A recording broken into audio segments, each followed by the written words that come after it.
week ago for the second concert of the series. I apologize for having abandoned you. Along with wildfire smoke in my luggage, I brought a feisty bug that kept me in bed for 10 days. I'm so happy to be back, and we have a very, very special program for you tonight.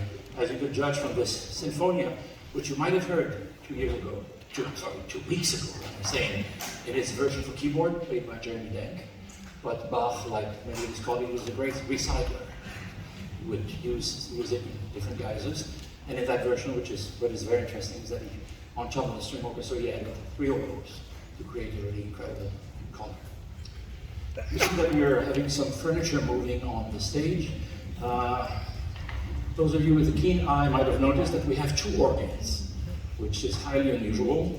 It's because in the following cantata, number 170 by Bach, the composer uses what we call a double manual organ. That is, an organ with 2 keyboards, which is of course common in churches. So Bach intended the part for the big organ in his church.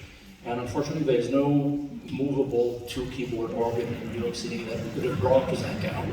So the best solution is just to use 2 single keyboard organs. It just means that we also need 2 organists, which is unusual, but the result in the end will be exactly as if we had the real instrument.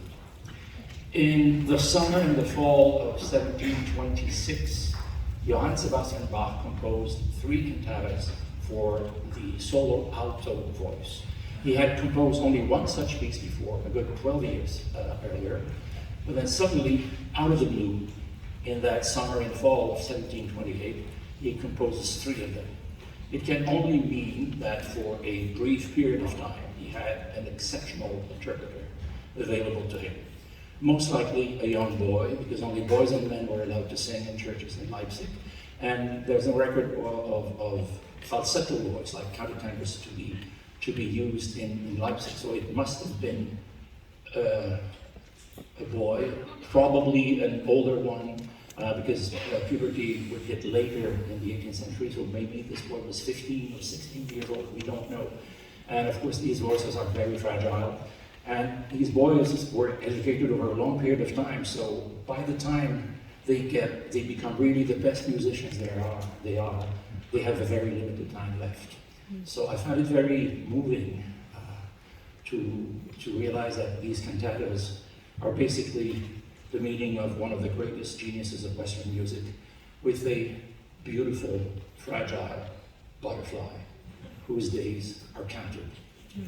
And on a lower level, not in Leipzig in 1728 with Bach, but maybe in New York City in 2023 with Orchestra of St. It also happens to us once in a while to come across a new talent, a new voice that makes us very, very exciting, that gives us an irrepressible urge to splurge. I won't say anything more about our next guest, but please welcome countertenor Hugh Cutting.